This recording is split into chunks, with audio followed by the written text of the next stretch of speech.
did our filming in, and Mhm. I was also in charge of craft service for the film. So I had to prepare food for all the cast and crew every single day of the shoot for like 12 hours, and they eat a lot. So that was a Wow. huge job that we manage. I recruited my husband to be the chief sandwich maker. So I love it. So just so you know, we are officially live on Facebook.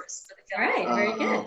Yeah, so I'm actually watching from my phone and watching, and so I typically go from my, well, it's easier just to look at questions that people may have from my phone. Eventually, we'll get Okay. to a space where there'll be so much interaction and feedback that we have to actually have somebody that's just doing that. I So hey, so understand. far we got some folks watching us, and I always give people a couple minutes to kind of come in and get settled, and then I'll cue it in, and I'll just start talking about who I am.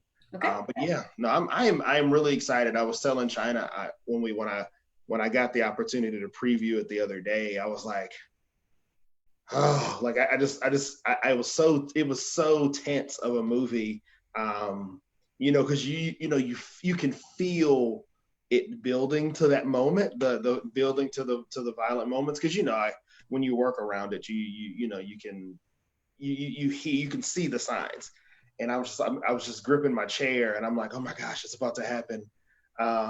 But no, it was such a good movie. You guys did a really good job on Well, this movie. thank you. I have to give China a lot of that credit. She really rose to the occasion to create this film to be exactly what I envisioned it to be at the beginning. We did not want it to be a documentary. We Mm-hmm. wanted it to be an entertaining story that people would watch and go, wow, I had no idea that that's what that kind of relationship looked like. Or they would look at it Mm-hmm. and go, whoa, that looks just like my relationship. Right. Maybe I need to really look at this a different way now and make some changes. So, Well, hey, we got a good group, man. So let's go ahead and jump on in and let's have this right. conversation, because I'm All all in. right. I'm fired up. I've shared it myself on my own personal Facebook wall because I love it. But hey, for all of those who have been part of PADV's Facebook digital experience, you guys know me. I'm Jeffrey Brown. I'm the Vice President of Development and Marketing for Partnership Against Domestic Violence. I love what I do. It's an amazing experience. And the best part, we've talked about a lot, about COVID. One of the things that we're going to take from this time, obviously there's been some bad, but the good that's come from this is experiences like this, where we get to come and have really awesome conversations, where we get to, one, raise awareness about domestic violence. But today we're going to do that, and we're going to get to talk again to our friends at No Ordinary Love Movie. So I am excited. On Tuesday, I think it was, I got to speak to the director, Miss China Robinson, and today I get to speak to the executive producer for the movie, Miss Tracy Rector. So Miss Tracy, just tell us a little bit about yourself, who you are, and then we're going to jump right in. So tell us who you are.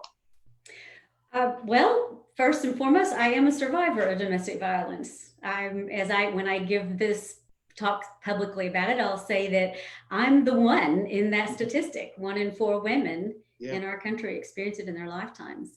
I was married 23 years to a minister. We had 3 children, and I was constantly led to believe I was the problem. And so I knew my marriage was hard, but I just didn't know it was domestic violence because I never had bruises.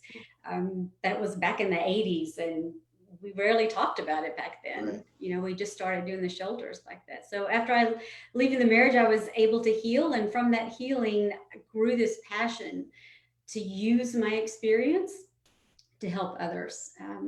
And so mine was a little bit different. It involved the spiritual abuse part of Mm-hmm. it, which is not necessarily as commonly known as some of the other forms of abuse. I can And imagine, especially for you back in the 80s, right? Just not only are we not having the conversation period about domestic violence, right, like in what most people think about domestic violence with the physical. But for you having said that you went through the spiritual aspect of it, I'm sure for you, like, nobody was talking about the idea of spiritual abuse mm-mm. back then, right? Well, it was just a part of the church. We're in the South, Yeah. right? And so Yeah. sometimes That's that part of it. But if you look at domestic violence, specifically intimate partner violence, as Mhm. being about power and control, they can use many different methods for using that power and control. It could be financial abuse. You use Right. finances as having power and control over them, but you can also use spirituality. You use the church teachings, or you use scripture as having power and control over someone. And it took me a long time to realize that's what was going on. In fact, I had the CEO of the domestic violence agency in our area. I'd known her for a long time, and she kept asking me to serve on the board, and I kept saying no because I just wasn't ready to deal with it on that personal Mhm. level. Finally, I said, if you'll deal with spiritual abuse in some way, I will be on the board. And this is the CEO of the agency. She says, "Tell me what you mean by that." So that Wow. shows you, I mean, that was several years ago, but that Yeah. shows you that this is something that we need to talk about more. Yes, So ma'am. I shared some of my personal experience with her, and she dealt with it. So I ended up serving on the board, and I'm in my final 7th year on the board. So So hold on, you don't want to go back to the board? I mean, we can work it out. I mean, if you want, I can call over there. The last thing us nonprofit organizations want to do is lose good board members. So if you want to stay, I think we can we work it have out. policies. We have bylaws that say that's the extent that I can stay. But who knows? I may get back on it someday. It's been an incredible experience, and it That's was healing awesome. for me. But it also, Yeah. yeah, it also taught me a lot too. I realized from, because I was board chair for 2 years, and from that I realized that the fatalities that we're having in our Mhm. area from domestic violence, these women are not aware. Either they're not aware that there's an agency out there to help them, or they're not aware that the relationship that they're in is in such grave danger. Mhm. And so from learning that, that's the kind of thing that kept me up at night. It's like, Yeah. what? Okay, now I know that there's a lack of awareness. What do you do with that piece of information? Mhm. And I really thought about it, and it just, signs on the side of buses just wasn't going to be a big enough Yeah. solution to that problem. And the more I thought about it, and being a woman of faith, the more I prayed about it, the idea of doing a movie just, it wouldn't go away. It kind of came to me. And I knew China from, I was involved a little bit with her short film that she did. And so I just reached out to her and said, would you consider doing a film on Yeah. this? Because that's a big ask. A It is lot a of big times ask. they want to do something like a horror flick, or they want to do something that's a little more fun, or a rom-com or something. But Mhm. to actually jump in the middle of something this intense, Yeah. I thought was a big ask. But she jumped at the chance. And I said, "Oh, I've never done this before. How do you do this?" And she says, "Well, we need two things. We need a script and we need money." And I said, "Well, I'm not writing the script. You write the script. I'll figure out the finances." And here we are. And So China's like, of course, right? Yes, yes, love it. she, yes, she was ready. She's so talented and she's so good at what she does. And I think she's called an auteur because she writes and directs. And I Mhm. think that brings a real richness to a project, because this is her project, and she can turn it one way or another as she's in the moment while she's directing, Mm. as opposed to maybe someone who's directing someone else's script. It's kind of a Right. different way of doing it, but she's she's very talented. So another thing about this, I'm really excited about her getting the recognition for Mhm. doing this film, because I think there are going to be a lot more projects in her future. Yeah. No, that was one thing that I came away with, and I know eventually we'll get to some more about you and definitely the movie. But when I talked to China on Tuesday, that was the thing that kind of jumped off the page. I mean, literally jumped off the screen. She's just dang good at what she does, She is. and She is. Yeah. and she's just such a great person to get to know. So Hmm. yeah, I would agree with you that there's some bigger opportunities for her in her future. So that's exciting. It I'm is. so excited for her to see kind of where life takes her. So we've already talked, and you said yes in the comment section to a movie about teen dating violence. So hopefully we can get that. If we can get that soon. But one of the questions that I do have for you, because you're right, I think one of the things that we found as an organization is that a lot of people know that we do shelters. They know that we have a crisis line, but it's that awareness piece, right? That's what's truly moving the needle for us, and or we believe will truly move the needle to saving lives. So how has your personal experience been helpful to other survivors of domestic violence? Probably, I think the most important thing that I've done with my experience is that, besides making a movie, Mm-hmm. is to talk about it. Right. We don't talk about it. And everybody who's not involved in this issue, they have this idea in their head of what a typical Mm-hmm. victim survivor looks like. Yep. And I would not be the person that they would pick out Mm-hmm. typically. And I hear that. So the first time I spoke publicly about it, was hard. It was really hard. It was to a small group. It was actually to a group of ministers that Mm-hmm. CEO put together when I gave her that challenge. And then other opportunities came up once I was on the board, and I started talking about it to larger groups. I was asked to speak in front of a large event, and from that, because I was a speaker to that large event, part of my speech was in the newspaper. So that created opened up a whole new world of conversations. And what I found from that was, which really surprised me. I mean, I know that 1 in 4 women, and in Texas, where I'm from, it's 1 in 3 women will Wow. experience this. But what I didn't realize is the fact when I stand up and speak about it, it gave other women and men the Mm-hmm. opportunity to speak about their own experience. So, for example, when I was in the newspaper, the reporter who interviewed me shared her own personal experience. Wow. And after I spoke to a room of 600 people, I got all kinds of comments from people after the fact that thanking me for speaking up, because it helped them deal with their own experience, Mm-hmm. and they were going to start talking about it and sharing their experience. And I think that's very helpful for survivors, because regardless of where you are on the path of that, whether Mm-hmm. you're in the moment or you have just gotten out of it, or it's 5, 10 years later, it's still a part of you. Mm-hmm. And hearing from other survivors, I think, helps you deal with where you are at Yeah. that moment. So One of our board members who was a survivor, she would tell us all the time that she said she had dealt with it emotionally after years after. She said, I'm fine with it emotionally. I recognize it's a part of a part of who I am now, but it took her years after that before she was actually able to articulate it in a way that she said, I felt comfortable even telling the story.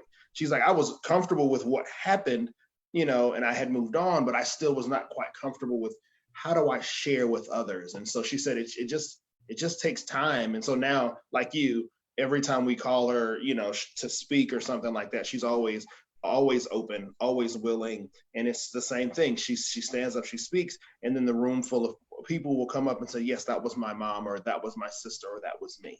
So, well, I think a big fear of survivors when they start to talk about it is being believed, that they don't think someone's going to believe them. And I think China was able to bring that into the film too, with the minister's wife in the film.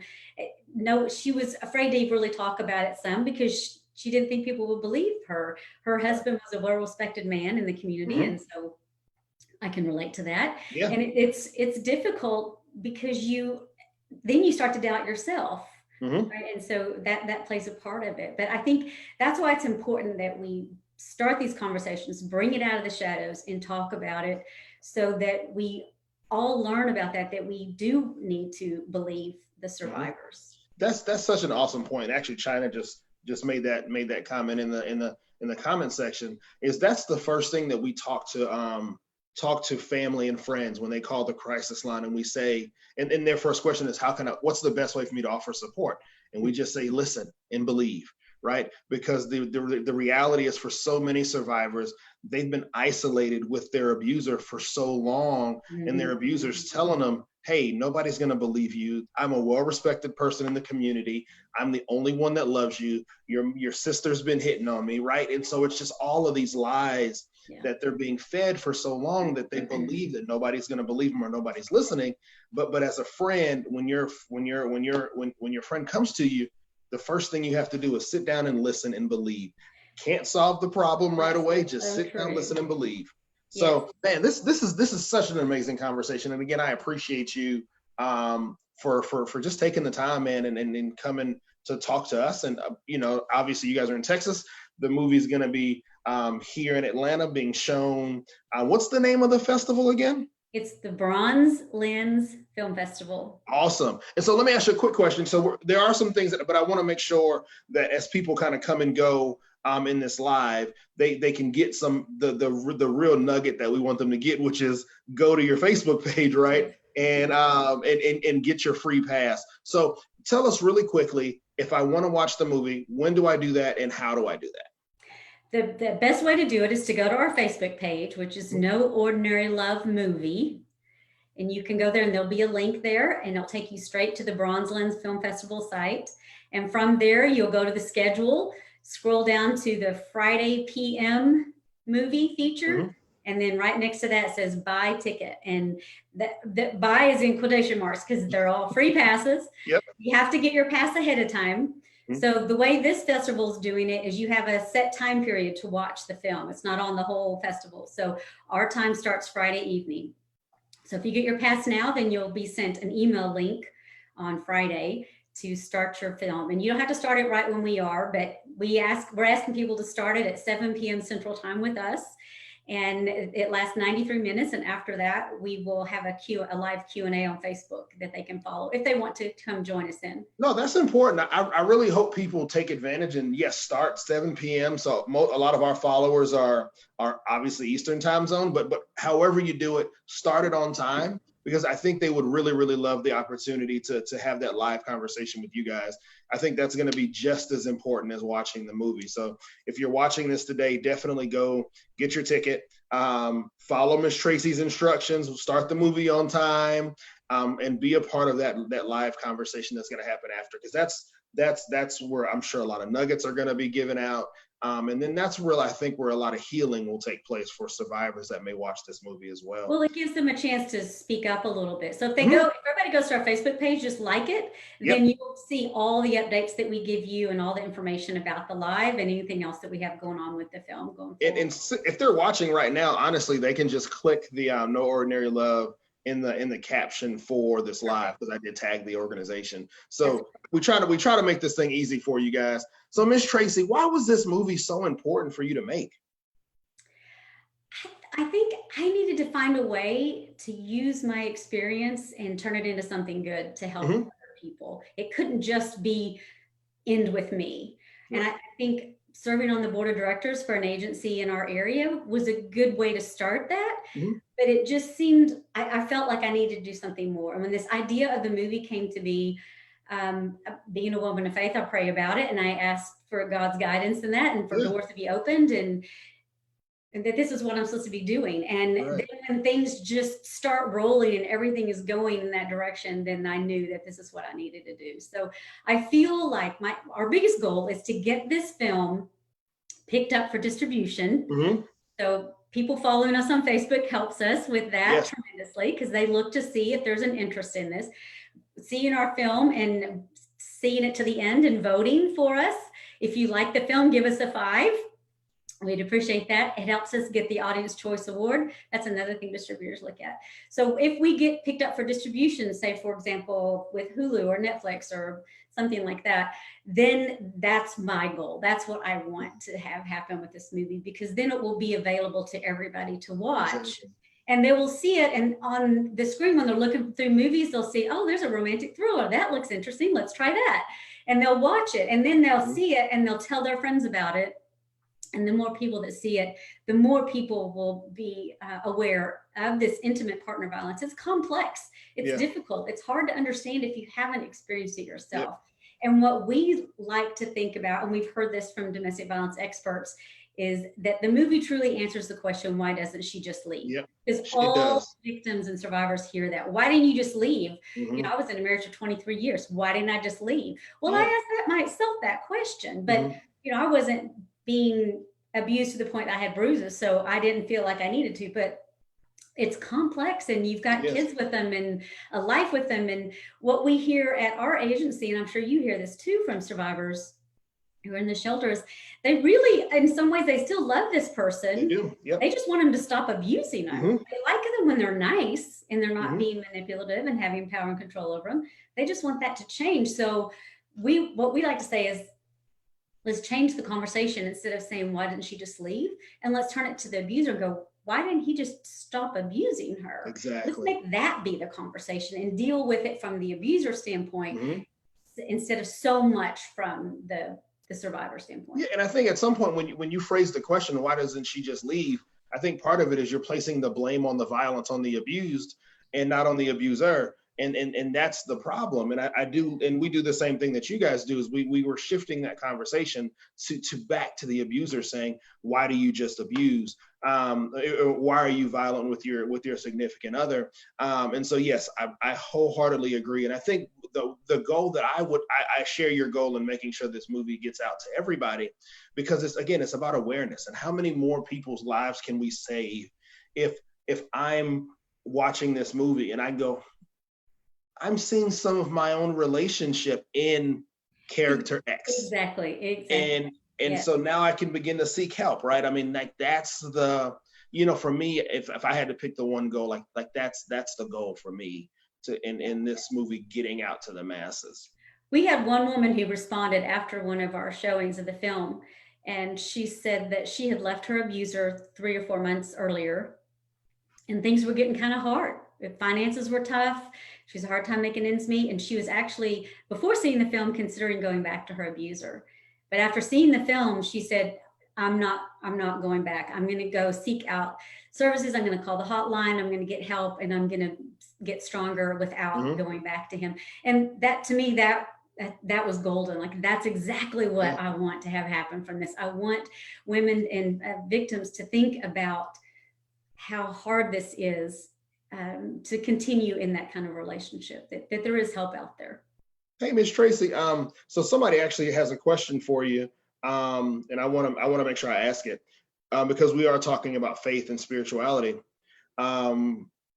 So Micah's question was, I know you have a strong church family now, but after your experience with religious abuse, was it difficult going back to church and living with your faith? What advice would you give to a woman in the same situation? That is an awesome question. That's an awesome question, and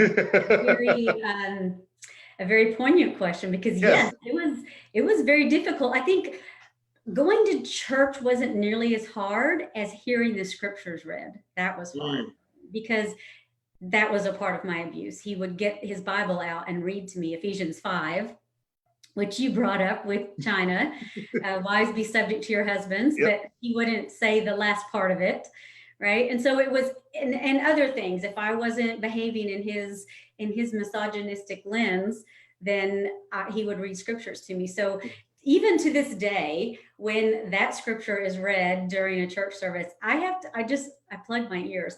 That took a long time for me to get past that, but I always kept my connection to God. Wasn't able to break that.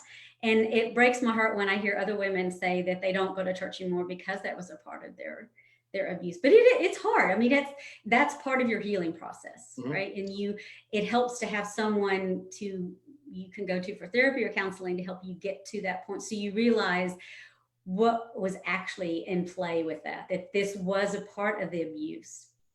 And it's not you, but it's them. That is an amazing point, Miss Tracy, because, and I brought it up with China the other day, and I think that's a way when some people ask, how can I get involved, or how can I be a good bystander, right? And I told, when in the conversation with China, I said, as a man, you have to call people on the carpet, right? Because that is something that I hear a lot from friends. And they're like, well, hey, the Bible says, wives, honor your husbands. And I'm like, yeah, but the very next verse, like, literally, right? Like, it's not like you have to skip down 3 verses. It's like that one, it says, but husbands, love your wife, or honor your wife as Christ loves the church. And so, like, that's so, when we're having this conversation, one, about spiritual abuse, but then also kind of transitioning it a little bit forward to how can I play an active role in being a bystander and ending domestic violence. It's about calling it out when you see it and saying, hey, like, that's not the right interpretation.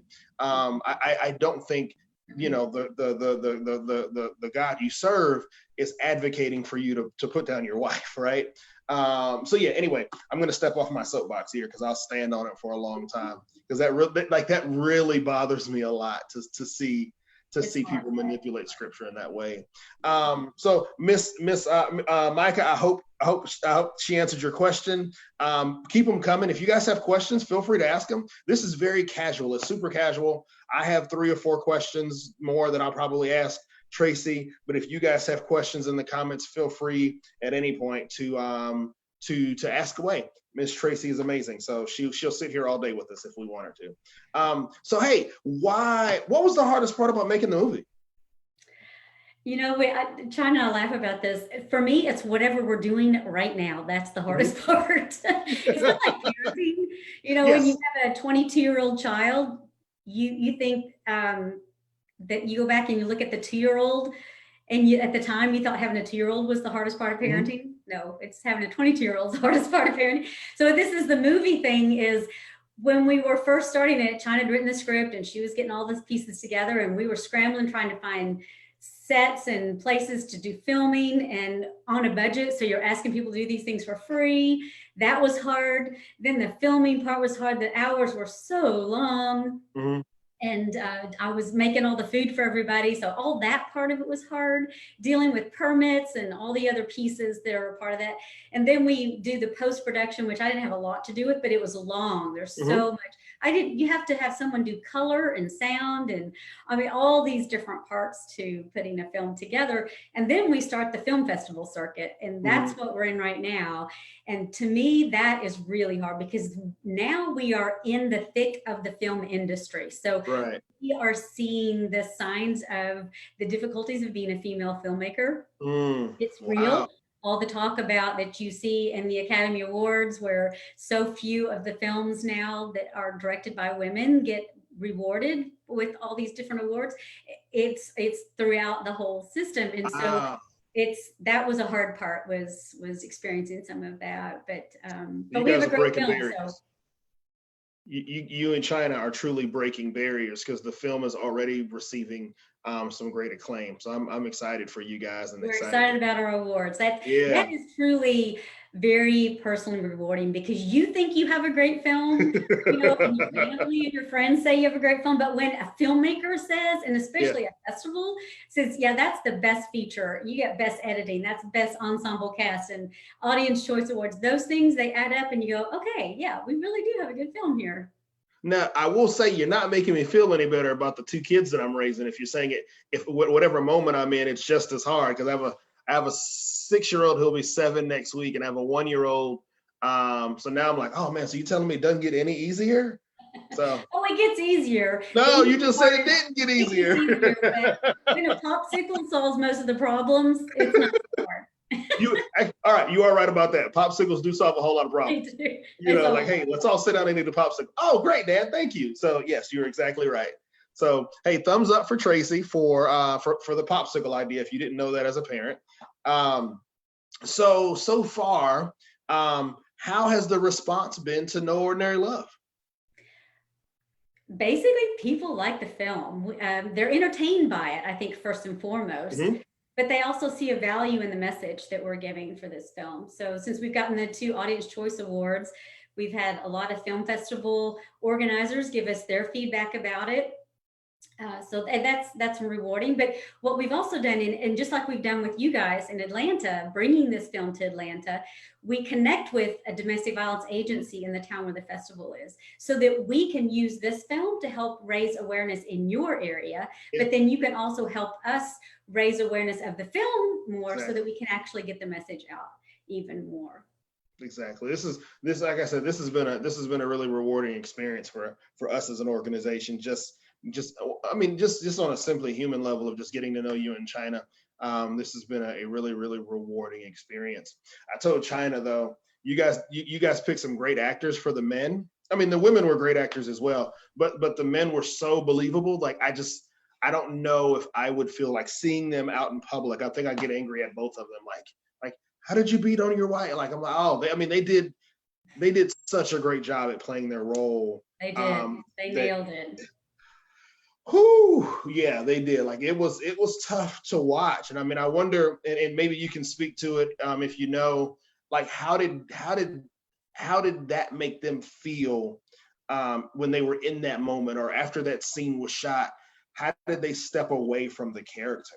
I think it was hard for both of them. It was really hard because I don't think either one of them had experienced that Mhm. form of it. And they both really got into their parts. And it was intense on set sometimes where they'd have to just kind of take a deep breath and then they get right back into it because we're redoing Yeah. the scene or something. And I think it was hard. It's one thing that China did, I thought was brilliant, was she set up a little studio time and talked to the main characters, the main five characters, the little girl too, and Mm-hmm. had them speak about their experience of playing a part in this film, being a part of the domestic violence as a survivor and as the abuser. And it's interesting to hear their response to that. You can access those from our Facebook page. Mm-hmm. But it was difficult for them.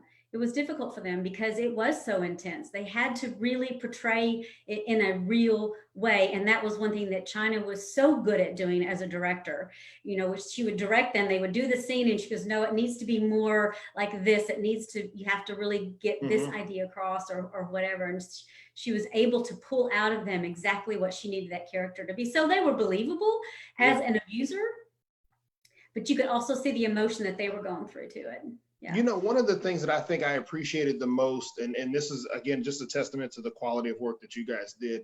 A lot of times we see from in our awareness, or talking to survivors, or just talking to people in general, that it's like, oh well, it's tied to, he was drunk, or he was doing drugs, or whatever the case may be, right? Like people try to put a disclaimer on the violence, but you guys did an awesome job of highlighting the fact that it's not just about consuming too much alcohol. It's not just because you're stressed at work. It's the violence is just the violence, and it doesn't necessarily have to have a trigger from an outside influence. It's just what's in that person. Well, So I I mean, you thought, turn it around and you see there are a lot of people that deal with mm-hmm. alcoholism, but Yep, they're not all abusers. So that can't be exactly. the cause of it. It's Yep. not an anger management issue, because when the cop comes to the door, because there's been a disturbance called in, the abuser Mm-hmm. is able to straighten up, and everything's perfectly fine, officer. So he's managing his Mm-hmm. anger really well right then. So it's Exactly. not anger management. It's about this need to have power and control of Yep. another person, and that person happens to be their intimate partner. Yep. So So I that's think what you it's guys about. did an amazing job of highlighting. You not only did you raise awareness about different kinds of domestic violence, but you also did a really, really good job of dispelling myths about what domestic violence is and isn't. So that part was truly amazing to me. So hey, what do you want ultimately? What do you want your viewers to take away from the movie? Well, to become more aware of what domestic violence is, and more Mm-hmm. specifically, intimate partner violence. It's a very complex issue, and I want them to start talking about it. If they have an experience, to share it, but also to know that if they are a survivor and they're looking at this film, that there are options for them. They're not alone. They're not the only one. That it may not look like abuse to other people on the outside, but from the inside it does, and that there are, and we address this in the movie, there are things to do. Once you're aware of that, there are places where you can go, like Partnership Against Domestic Violence in Atlanta, and in most cities they have some kind of domestic violence agency or a hotline, and somebody can always call the national hotline. We actually have the national domestic violence hotline number at the end of our movie, so that people can make note of that and either use it for themselves or they share it with someone else. Exactly. That's awesome. So I do want to make sure as we continue, I do have one more question for you. But as we do that, I'm actually going to go on and I'm going to make sure that people can see how they get their tickets, because I want to make sure we don't miss that part. So Okay. if you go to No Ordinary Love's website, and I have it pulled up here, you can scroll down literally in the middle of the page. It says Bronze Lens Film Festival. Boom, get your free ticket. It's right there. It's super simple, and then it'll take you through a really quick process. So I want to make sure that people can have that opportunity to do that, because this is important. And I want you guys to make sure that you go out and get tickets for this movie. I mean, this is going to be a really, really great movie. Well, I've seen it, obviously, and it's a really great movie. And I want you guys to make sure that you support it, because it's important. So my last question for you, Miss Tracy, is what's the one thing you want to tell a survivor that's watching us right now? For me, I think the most important thing is that you're not alone. It's not your fault, and seek help. Speak up, talk to someone, share your story with someone, and make a change in your life. That there are ways to do that. So I think the main thing is that they're not by themselves. They're not the only ones this is happening to, and that isn't their fault, regardless of what the abuser has told them over and over and over again. Awesome. Ms. Tracy, once again, I appreciate you so much. Is there anything else you want to close us out with? Anything? I mean, I don't have any more questions. You are more than welcome to take the floor and talk about whatever you want to. Like, I've just enjoyed this time. So whatever. Thank you so much. I really appreciate the fact that you guys have stepped up and answered my invitation to partner with us. Yeah. Awareness in Atlanta. We're thrilled about bringing this film to Atlanta. And we just invite everybody that's on with your followers and anyone else that they know to follow us on social media, on Facebook and on Twitter and on Instagram, and see what we do next, and see what we'll let you know about all of our accolades and what's next. We have another festival coming up the end of August. It's going to be in Miami, but also again virtual. So we're excited about what comes next, and our fingers are crossed, hoping that we get this distribution. That's awesome. Hey, Ms. Tracy, real quick, the last thing is you talked about you were on the board for a domestic violence organization in Texas. And then I'm assuming a lot of your followers from No Ordinary Love are probably in the Texas area as well. So what was the name of that domestic violence organization? So if anybody's in the Texas area and they need that, they can go and look that up. It is Safe Haven of Tarrant County. So it's in North Texas, in Dallas-Fort Worth area. Perfect. And I'm sure if you're watching this from the Texas area, they are probably very similar to what we do here at PADV. And if you're experiencing violence, pick up the phone and call their crisis line. It doesn't matter where you are in Texas, call them, and I'm sure they'll redirect you to the right domestic violence agency. Ms. Tracy, thank you so much. Please, you guys take a moment, visit No Ordinary Love on Facebook. Like their page, share their content. You can visit our Facebook page or our Instagram page as well if that's easier for you to navigate. Our last 3 or 4 posts are all about them. So you can visit us at PADV Atlanta on all of the social platforms, Facebook, Instagram, and Twitter. And then if you need us for anything, obviously as an organization, you can always visit us online at padv.org. And you can navigate our site. For us, a lot of great stuff is coming up. Teen Summit will be virtual this year, but those guys that are planning that event they have an amazing program plan for you. It's right there on our website there. And obviously one of the most important things about today, if you are experiencing domestic violence, or if you know somebody that is, pick up the phone and call our crisis line, 404-873-1766. Again, 404-873-1766, or nationally 1-800-621-4673.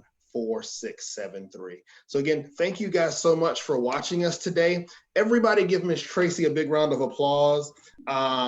She was amazing. I'm so excited for this movie. If y'all need anything, please reach out to PADV. Go and get your free tickets for this movie. It's going to be amazing. So thank you guys so much. Y'all have an awesome day.